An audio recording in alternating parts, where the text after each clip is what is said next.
Hi everyone, just to follow up on my previous video where I reviewed cursor support in iOS 13.4 with both the original first generation Apple trackpad along with a third-party Bluetooth mouse.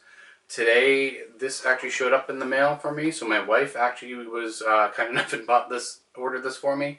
It is the Magic Mouse 2, so I just wanted to have a look at how the differences between using what is the current Apple Magic Mouse works with Apple's new cursor support, and see if it addresses some of the shortcomings that I had with the first generation Apple Magic Trackpad and the using that third-party Bluetooth mouse. So let's have a closer look. Alright, so here we have the Magic Mouse. I already took the plastic off of it, so let's open it up. And here we can see here, it's nice thin nice minimal packaging as Apple always does. My wife got me the space gray one. Figure since I have the iPad Pro and it's already in space gray, we should get the mouse to match. So in case anybody hasn't seen this before, it's really nice and thin. The USB charging ports on the bottom, and then there's the on-off switch. Also in the packaging we have the typical Apple documentation. Very minimal, not very much to it. Warranty information, how to use it. No Apple stickers with this, but the one thing this does come with, which I've actually never seen before, is an actual black lightning connector. I've actually never seen one that's just black. Usually these are white. And what's really nice, I'm not sure if you can see this in the detail, on the connectors, it's even got black around the connectors to match everything else. So yeah, there it is. There's not much to it. Unlike the first generation Apple Magic Mouse, which I used to have a Magic Mouse as well, but I gave it to my mom to use with her computer. No battery compartment. This does recharge using the Lightning instead of having replaceable batteries, so that's nice as well. The only dumb thing, as everyone has pointed out, you can't actually use it while it's charging because of the way where Apple put the connector, but that's okay. I don't think it's going to be too much of a burden to have to plug it in every once in a while at night, and it'll be charged up in the morning. So yeah.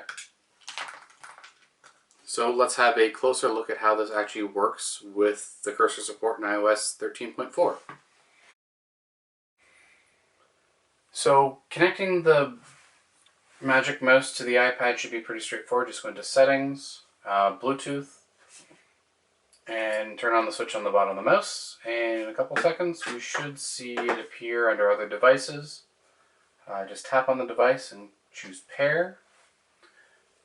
Now the first thing I did notice is that I still see this error message that I saw when I was using the cheap mouse that I picked up at Walmart, that it may affect Wi-Fi and Bluetooth connectivity. I'm not sure why I'm getting that. Maybe it's just something to do with the Bluetooth that's used in the first generation iPad Pro like I'm using here. But it seems to be working just fine. Tracking seems a little bit slow, but scrolling definitely is actually working nice and smooth, unlike when I was using that third-party mouse. So whatever that error message refers to, it doesn't seem to be affecting the scrolling. Now I believe I read somewhere, if I go into General, now I have this menu for trackpad and mouse, and if I click on that, I can actually increase my scrolling speed, so I can make it move a bit faster. That feels more like what I'm used to. I'll probably keep it up somewhere around there. The other thing too is right now secondary click is turned off. I'm going to set that to the right mouse button because I actually want to be able to right click on things. So that seems pretty good. None of the gestures that Apple showed working, or other YouTube videos have shown working with the trackpad, like for bringing up like the app switcher, seem to work with the Magic Mouse. I mean, to be fair, it isn't a trackpad, it's a mouse with a touch surface, so maybe it's not designed to work with that.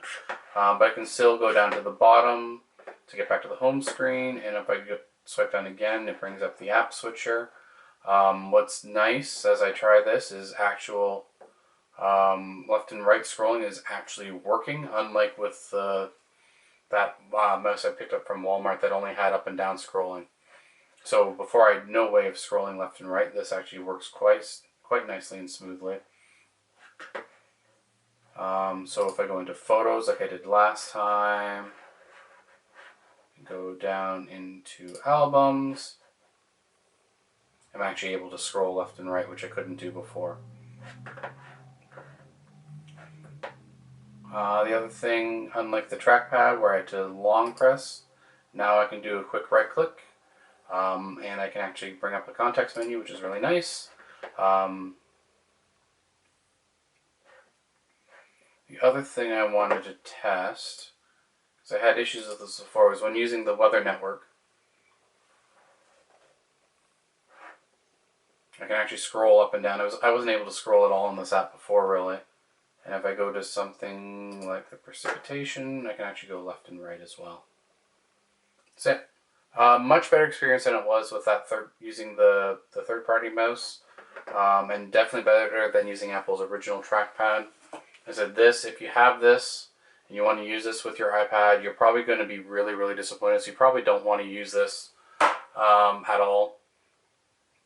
But I would go out and buy one of the new Apple, either the Magic Mouse or the Magic Trackpad. Biggest issue I have with the Magic Mouse is you still don't get those gesture controls you get with the trackpad. But because you can do things like go to the bottom of the screen to get back to the home button, go down again to bring up all of your apps. If you go to the right, I have to be in an app for that to work. If I'm in an app and go to the right, it'll bring up my list of apps. If I click and drag on the bottom, I can get into my app switcher for the slide away apps. Go to the right again to get rid of that. And on the home screen, I can actually go back and forth between my screens of apps without having to go down to the bottom. Well, I can definitely say that using the Apple Magic Mouse 2 with the iPad has definitely been a much better experience. And I would have to recommend to anyone, if they did want to use a mouse with the new cursor support in iOS 13.4, you're probably going to be much better off staying in the Apple ecosystem. But you'll definitely want the second generation, either mouse or trackpad, in order to get the best experience out of it.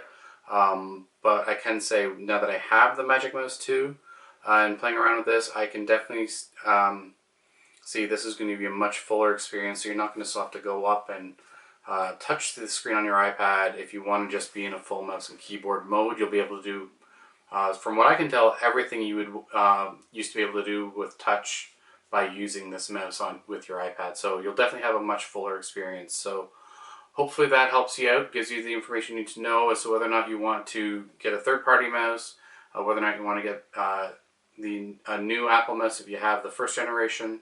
Hopefully that'll give you some answers. So if you like this video, please subscribe to our videos so you'll get more updates from us, and we'll talk to you again soon. Thanks everyone. Bye.